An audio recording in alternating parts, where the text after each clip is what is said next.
I don't know. So, chasing the I present. like that. Before we dive into the new topic, last week we talked about purpose, and I talked about Jesus's purpose as an eternal purpose. So it's a purpose that does forever. So dying on the cross couldn't be Jesus's only purpose. He has some other purpose, and that was bringing the glory of God to earth and manifesting who God is. So he's going to do that for all eternity. And we ended with asking some questions. I don't know. I think we have those. Yeah, those are the questions that we had last week. So last week we asked Jesus, would you show me my purpose? So I'm wondering if anybody heard that and continue to go down that road. And then would you show me how you want me to demonstrate and manifest you? So that's Jesus, by the way. So hopefully you had some help with that last week and you got some more clarity because people were really being clear and heard some cool Yeah, stuff. it was awesome last It week. was pretty cool. So hopefully that continued Yep. for you. So this week we're going to talk about being present. Oh, isn't that fun? Isn't that fun? So being present. Um, uh, for me, I had this. I saw this video that I wanted to share, but it was I didn't want to share it. We'll just talk about it. So it was talking about how the concept of people who are always trying to be somewhere where they're not, like the grass is greener on the other side. So it went like this. It went the unmarried want to find someone to be with, but the married wish it would be by themselves again to make it much easier. The young can't wait to be old. The old wish they were young again. Yeah. Okay. The poor wish they were rich. And the rich wish they had less responsibility and peace again. The people who don't have work wish they had a job. The people who have work wish they could go on permanent vacation. Yeah. Just a whole bunch of things like this, which kind of just made us start this topic of like, wow, okay, it seems to be that Yeah, jumping ahead. everybody's wanting to jump ahead to something else. Everybody's wanting to jump to something that, yeah, and really, it's about being present with where you are right now. So Yeah. And I think that that's such an important statement just to make because if it's so hard to stay present, then what's in the present that's so important? And that's really everything. Like you can't have anything from the past. You can't hold on to anything from hmm, the future. Like it's only now. yeah, And that's always trying to rob us because we're thinking about where do I have to be in an hour? When is this going to get done? How does this get constantly done? right now. Would you say that that's a big deal right now at all for you, for me, Yeah. even today? It was a little hard being Be present present today because we have to so much stuff going on. We're like, gosh, we got to be just like right you here, guys right can't now. relate with that, can you? No. Are we the Be only honest. Are we ones? the only ones? Please say Am I no. getting ahead of you by saying lately I've been getting a bit anxious over For nothing? nothing. Yes. Literally, anxiety comes from trying to change what you can't change, what's not real, what's not present, what's not with you. So trying to change someone's attitude towards you, trying to change how someone might gonna react to you in the future, or trying to change your job, or they're trying to change something that's not in front of you. It's like it's ahead of you, but it's not right in front of you. Yes, So exactly. anxiety does come from that. So if you've been Yes. experiencing anxiety, that's a sign of not being present. Yeah, it's true. The It's so other true. thing that people say that I like, I've heard a couple counselors say this. They say, is what you're looking at, is what you're facing, is what you're worried about, is it real? Is it happening to you right now? Hmm. That's a great That question. is a good And that question. disarms it because most of the time the answer is no. Yeah, it kind of brings Like, it I'm down worried to about being able to get out of the driveway because it snowed. This was an example that yeah. the counselor used. And like, well, you're not out in the snow right now. You're not even driving. Like, what are you freaking out So about? it's not real right now. There's nothing real about it. It's your future. Yeah. But right now, all the worry is making you feel things that is not And necessarily. how many times have you worried about something that you're like something's coming up and you're anxious about it and you're stressed and then it's like this 30-second thing or 10 minutes or something that's ridiculously small and it was like that was nothing. That was so okay. But how much time was robbed in the process of just the mental prep for that? And Yeah. you didn't even have to have that. Like, I don't know. I do that all the And time. then I kind of wanted it triggered another thought, triggered it for me, another experience I had. So after I got back from Hawaii on the trip, the hike, I kind of had a really cool experience during worship. And it's hard to explain what happened Wait, during the hike you had the after worship? after the hike at church on Oh, okay. Sunday. That's good. Thanks for Yeah. clearing that because that I'm helps. like, were you guys worshiping on your hike? Yeah, I was, but it wasn't then that I had a great experience. It was Yeah. actually, I mean, it was awesome. The hike was awesome. Don't get me wrong, but Yeah. I was coming back, and then something happened during Sunday morning. I was just really I felt really connected to Jesus, really close during worship, and I I was love just like, that. wow. I remember not wanting to open my eyes because I didn't want it to go away, so I kept my eyes shut for a long time because I was just like, this is amazing. And then the next week I came back to church really hoping to have that same experience again without even knowing it. So I'm like, I'm going to make sure I'm up front. I'm going to make sure I'm closing my eyes. I'm going to make sure I'm present. And that didn't happen the whole time. Expectations. Totally. So, it reminded me of this whole topic about being present. So my dad has said things about this before to my life, and it talks about returning to your first love, not your first experience. We've talked about moves of God. I've seen it my whole life. People have an experience with God in worship or during a certain type of church, a certain type of preacher or prophet, or a music song, and then they try to have that same experience with God over and over again, and it's like they got a drug and they're trying to get that drug again. Yeah. I just did the same thing. So, but what we don't realize is what it took to have that experience with God in the first place. That time that I was experiencing Jesus in such a real way, I wasn't anywhere else but present. I wasn't on the hike. I wasn't in the future thinking about what I'm going to do even the next 5 minutes from now because I got to preach or transition to worship or whatever. I wasn't thinking about any of that. I was just focused on Jesus and being totally present in the moment. And that's why I believe that's why I had that experience. So, what do you think? Yeah, that's cool. And I think that everything is like individual for things like that too. Like, I think that we do want to create what feels good and what feels nice and what makes us feel happy inside. But I think it's also a robber of other things that you could be experiencing. Hmm. Because if we go with the same idea of what God's going to do, like say we had an amazing worship morning at church or something like we did, and you go back next week and it doesn't happen, what are you missing out on? What am I missing out on? What was Because, right there? yeah, what was right in front of me? What was happening because of this one thing that wasn't happening? Because you were trying to get that same good feeling. And it was a good experience. There's nothing wrong with the experience. Yeah, it's good. That's the thing, is it was good. Right. And you want that good thing again. Yeah. So, and that's why it's good to have, I mean, like, I love gratitude and I love looking back at things and like being grateful for those moments. But we can also look back at those moments and then you start having resentment, you start having shame, and other things can come with that. I think that we always talk about gratitude, like look back at the happy moments, and those are great, and it's so important to do that. But then sometimes you attach things to it that are not supposed to necessarily be there. yep. So, yeah. So I thought the story that came to my mind was the story of Peter walking on water. Two stories came to mind. So the one story we're going to share, and then maybe at the end, towards the end, we'll play a kids video, which we haven't done in a while. So we're going to look at this this scripture. It's in Matthew 14. It's about Peter walking on water. So, but I backed up a little bit, so we're going to read all these verses because the whole story makes this kind of make sense about being present. So it says immediately this is talking about Jesus, he made the disciples get into the boat and go ahead of him to the other side, which he sent the crowds away. And then he sent the crowds away. After he had sent the crowds away, he went up on the mountain by himself to pray. And when it was evening, he was there alone. But the boat was already a long distance from the land, battered by the waves, so the wind was contrary. So the wind was contrary to where they were going. And in the fourth watch of the night, so by the way, just to point this out, the fourth watch of the night, I don't know how many time frames and actual minutes a watch is, but it said by evening he went up to the mountain and he was finally alone. So this has been a long time, whatever it is. The fourth watch of the night, he came to them walking on the sea. When the disciples saw him walking on the sea, they were terrified and said, "It's a ghost!" And they cried out in fear. But immediately Jesus spoke to them, saying, "Take courage, it is I, do not be afraid." Peter said to him, "Lord, if it is you, command me to come to you on the water." And he said, "Come." And Peter got out of the boat and walked on the water and came towards Jesus. But seeing the wind, he became frightened and began to sink. And he cried out, "Lord, save me."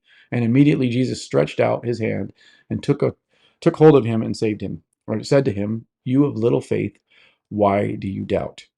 When he got into the boat, the wind stopped, and those who were with the boat worshipped him, saying, "You certainly are God's son." Pretty cool, huh? So that's the story. There's a bunch of things in here that stand out to me. What stood out to you? The part that stood out to me just when we read it this morning was to take courage, not just to like receive courage or He didn't give them courage. he didn't give him courage, like take courage. And I was like, oh, that's an interesting thought, because I always think about courage kind of being like, Jesus, help me with this. Give me some courage, Give me courage, to do this. But it says take We courage. treat Jesus like the alcohol. Give me courage. Yeah, exactly. Liquid courage. Liquid courage, some people call it. But I just love that because it's like, it's kind of more of a it's a very direct way of doing it. Like instead of just asking in a nice way, it's like just take it. It's yours to be So taken. if you're facing winds and facing optimism, the first thing you need to hear is take courage. Yeah. So it's not going to be something like Jesus bails you out of. He's telling you to take Yeah. He's like, courage. it's me. Don't be And afraid. I like that Peter's response was, if it is you, then call me out. That sounds Yeah. like a pretty courageous thing to do. So It does. the wind speaks of opposition. When they said it's a ghost and they cried out in fear, it's often things that we make up in our minds that bring us fear. It wasn't a ghost, it was Jesus. Yeah. But they made it up, and they had made up something so unbelievable. Instead of it being Jesus in the water, they were making up a ghost. Like Yeah. myths and things. What the heck, right? So um that made up thing. So it goes back with the anxiety thing. Anything you're making up about the future that's not true and you're in fear of it, that's like the ghost. That's like the thing that's, and again, Jesus said, take fear not. Yeah. And then take courage. I So love don't be that. afraid, he said, and then take courage. So Yeah, it's good. the wind stands out to me. In general, it feels prophetic. It feels like the wind. This is not the wind of the Spirit. This is the wind of opposition. This is whatever's against you. It said it was contrary to where they were going.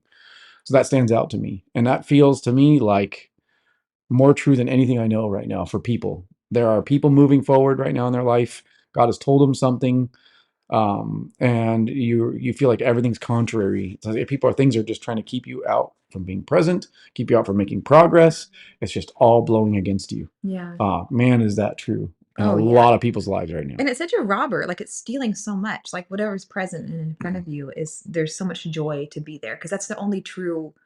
This is only what's truly right now. Like there's nothing in the past that we can hold on to, nothing in the future because we don't know what the future holds.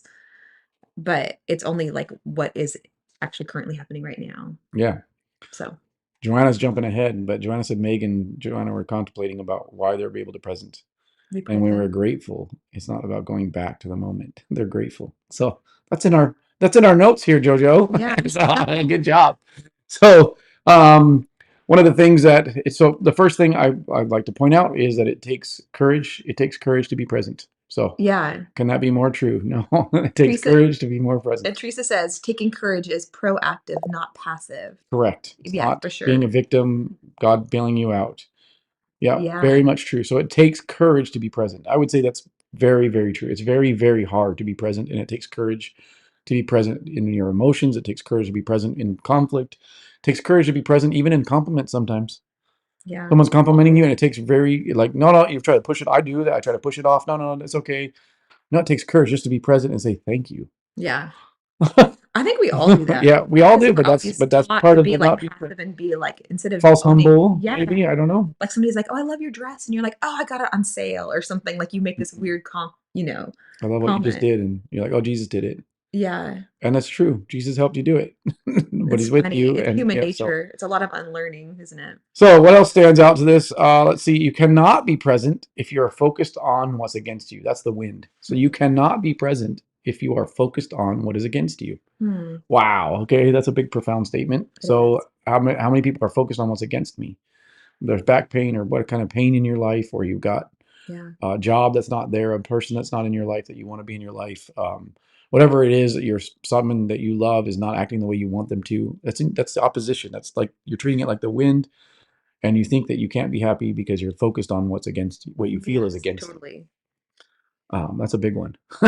So the other thing Those are real feelings. yep, come Those are on, really yep. hard. Those are not Yes, the compliments seem to be so foreign to me. That's what Janice said. The compliments seem to be compliments. Yeah.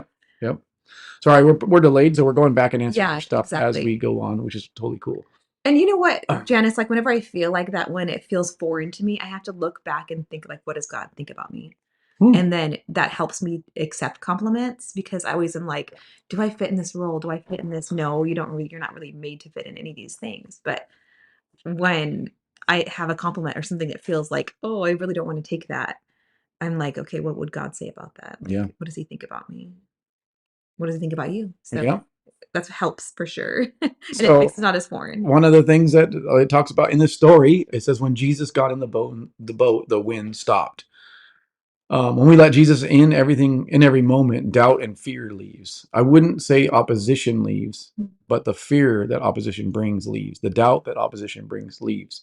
Because I know so many people that have Jesus with them, and even though they're at peace, there's still opposition all around them. Totally. Matter of fact, that's what That's just inspires me. life. That's life. But Yeah. it's like the effects of wind are not there anymore. So the boat calms. Your life calms down when you realize you're not alone. When you realize he's with you and he'll work all things out together for good, no matter what. You start to follow his leading, his guiding.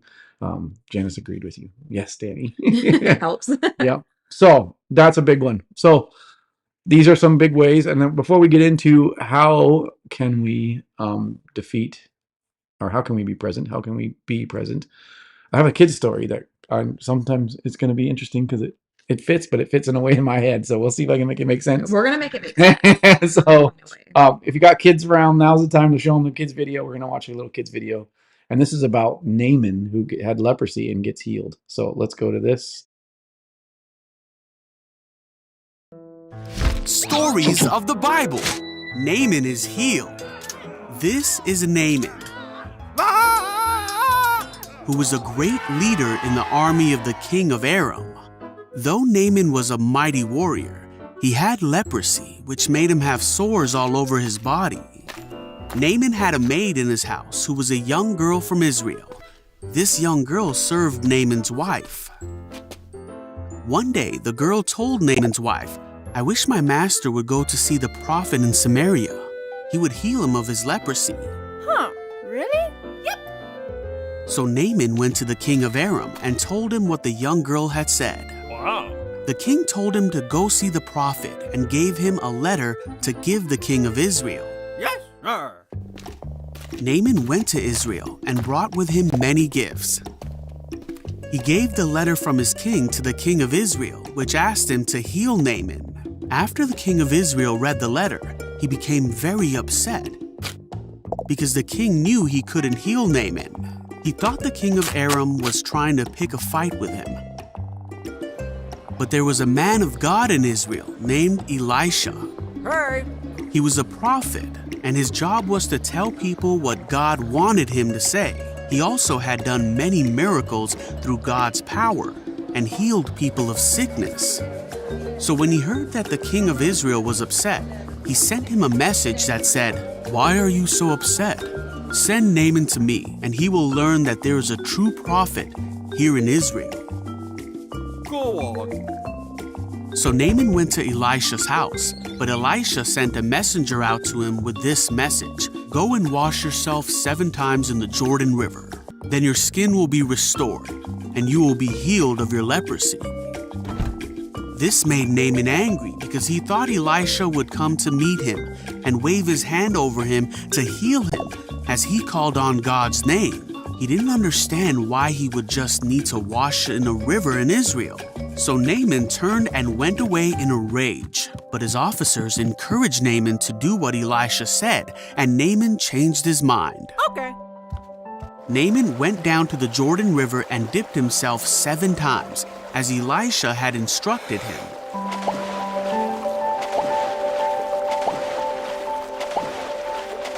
And his skin became as healthy as the skin of a young child, and he was healed. Oh, wow. Then Naaman went back to find Elisha. Naaman said to Elisha, "Now I know that there is no God in all the world except in Israel, so please accept a gift from your servant." But Elisha refused to accept a gift from Naaman, even after he offered a second time. So Naaman asked if he could take some of the dirt from Israel back home, and said he would only offer sacrifices to the one true God from then on. Elisha said, "Go in peace." So Naaman started home again, healed from his leprosy by the power of God. Great story, huh? I like that one. So my mom said during the thing about one of the ways to be present is to be content. This story, if I find very interesting with Naaman being healed, is that there's so many things that could have been done that we would have expectations differently. So he got released to go get healed, right? And the king gives him a letter, and he goes to the king instead of going to Elijah first, which is probably the right way to do things. And the king got upset. Why did the king get upset? Because he was upset about something that he was making up a story of, oh, the king must be plotting against me because I can't heal him. So you instantly looked at his weaknesses. He can't heal him. He doesn't know how to. And it must be a trick from the other king.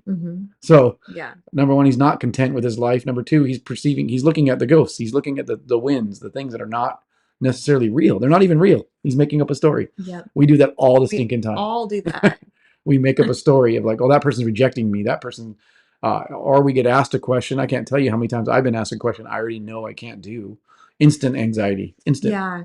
Because I have a weird belief that I book battle. That's not true, but it's something that I have to fight, which is if I don't give them what they want, they're gone.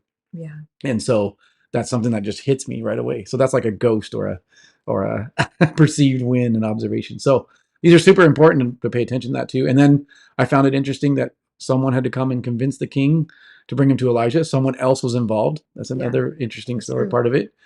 And then when Naaman went to Elijah, he was expecting Elijah to show up at the door, and it was a servant. And that's what made him mad. He had an expectation. So what is he thinking in his head? I don't know. Some story in his mind of like, I'm not important enough for Elijah to come out. I guess I'm not going to get healed. I guess God doesn't care about me.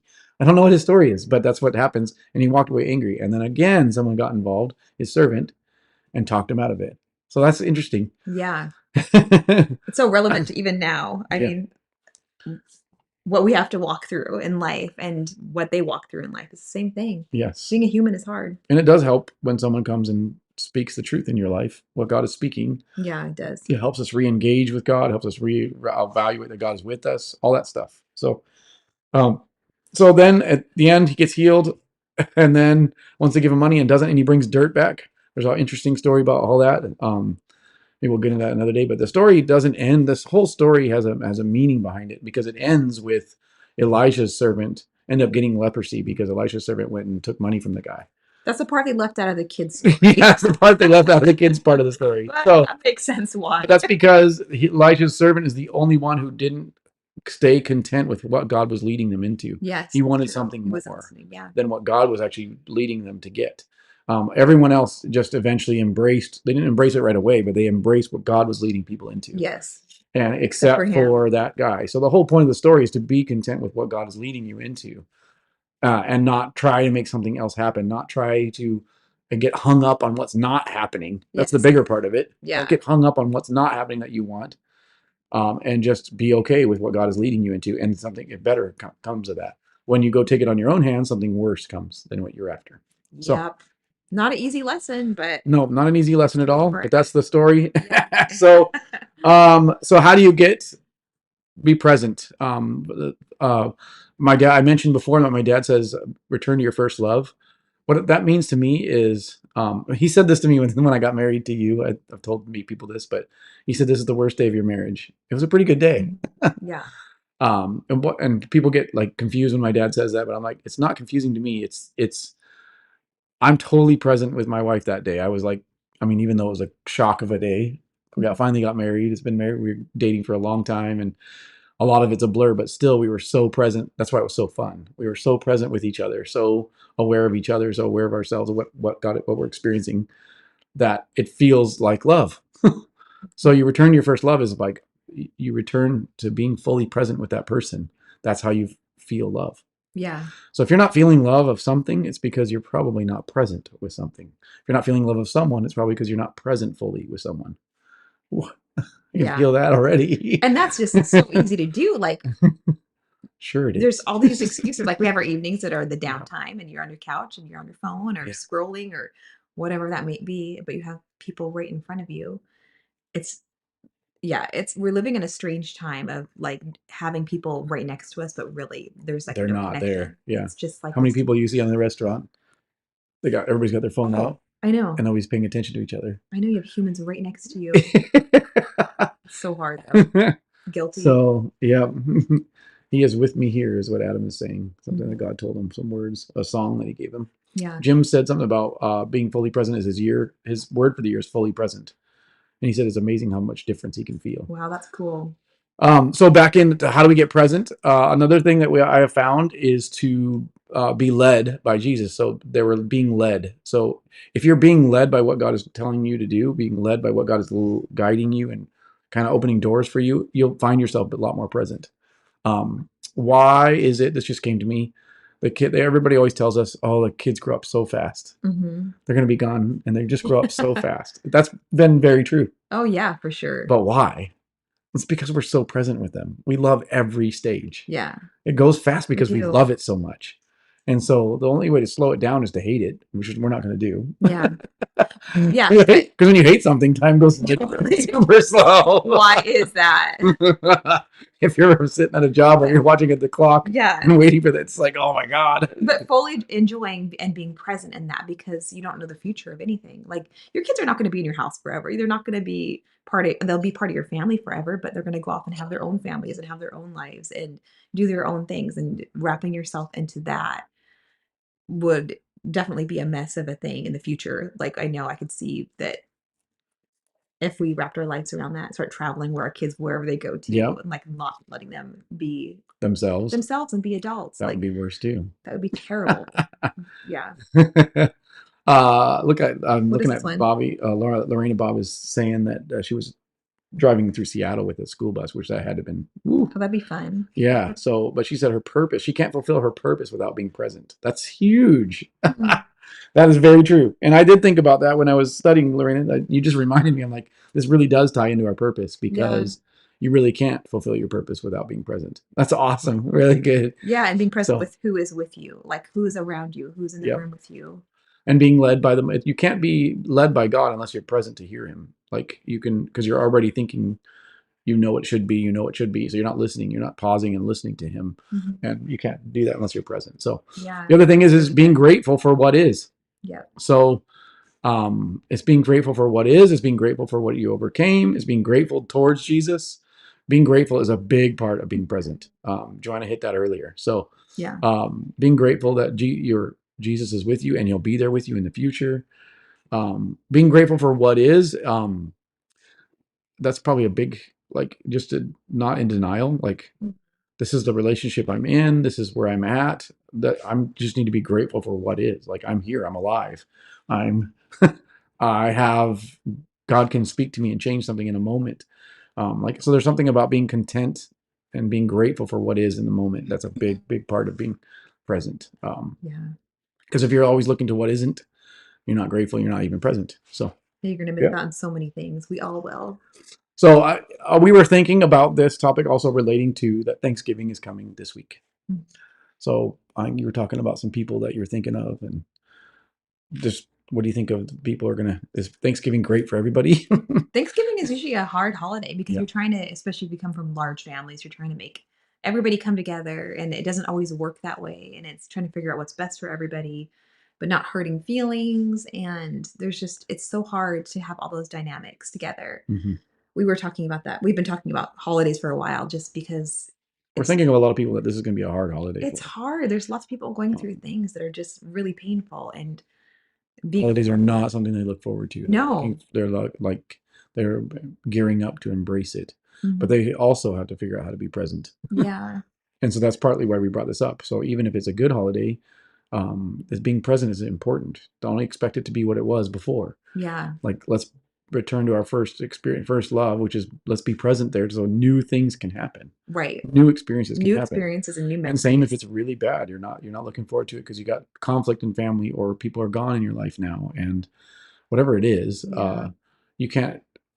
If you're just expecting the bad to overrun everything, then you're not present either. Yeah. So, And you can't fully experience joy unless you're really present. I mean, you can have moments of like looking like that. back and you're looking at things and like, that makes me so happy. But it's just like it's a happiness. But true joy is like just really embracing what is in front of you and having that laughter or having those moments of just like where you're just wide open with somebody and just laughing and just in the moment. And that's, those are the moments we always look back on because we're like, oh, remember that time? It was just so fun and it was just so good.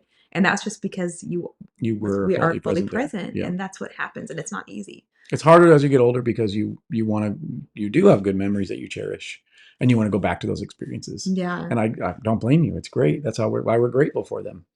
But you can have new experiences right now. with Yeah. God, with each other, with yourself, all that stuff.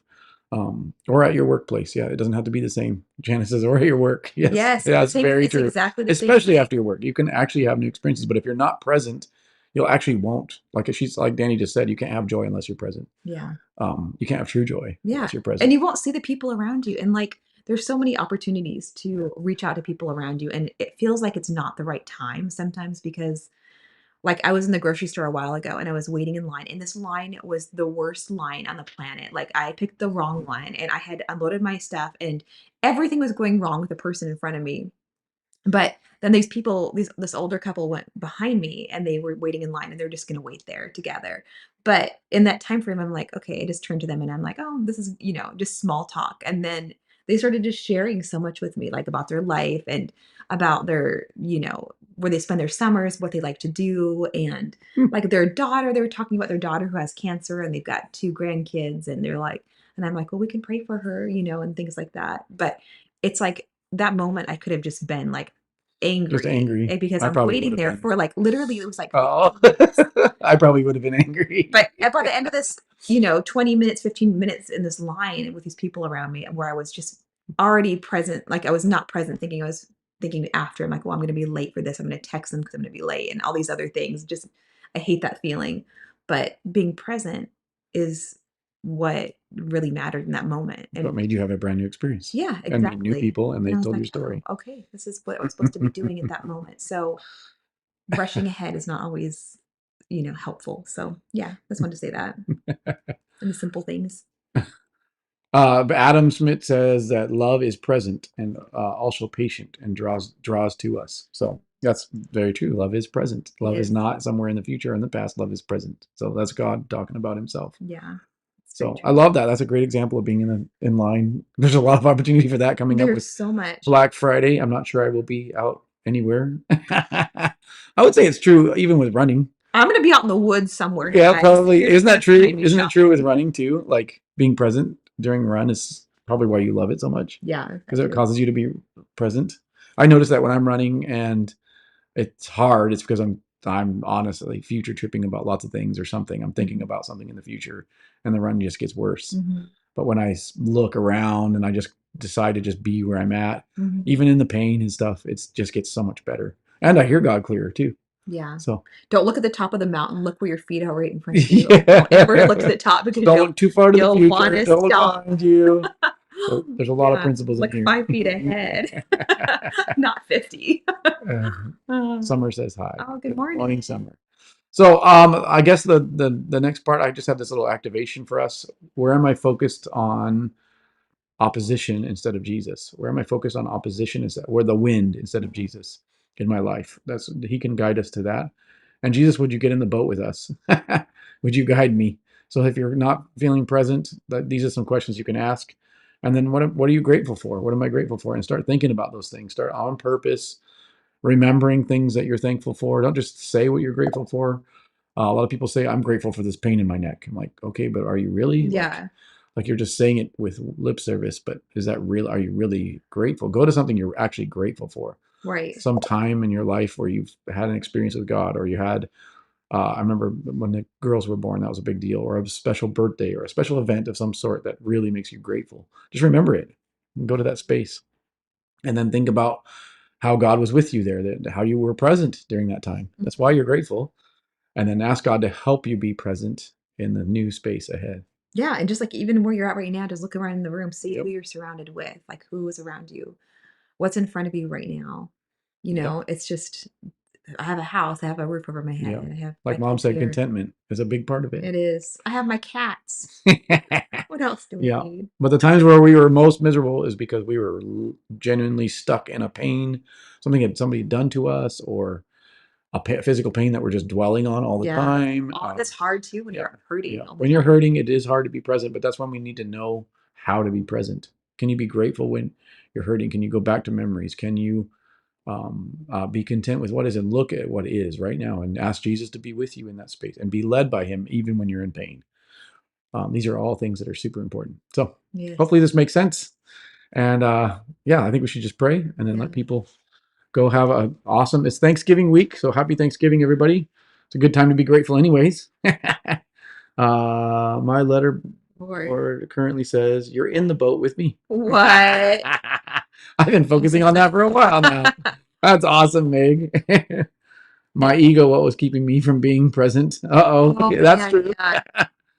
yeah. It does do that. It Our ego does, likes yeah. to do that. Our ego likes to, well, our ego is what makes us reach for things that we're not supposed to reach for. Yeah, like God brings us Um, back down to humility. I would say that Naaman's ego had him trying to get to meet with Elisha when that wasn't what God wanted to do for him. So Mhm. that's great. That is Yes, really happy good. Thanksgiving, everybody. Happy Yes. Thanksgiving, Lorena. We're going to pray real quick.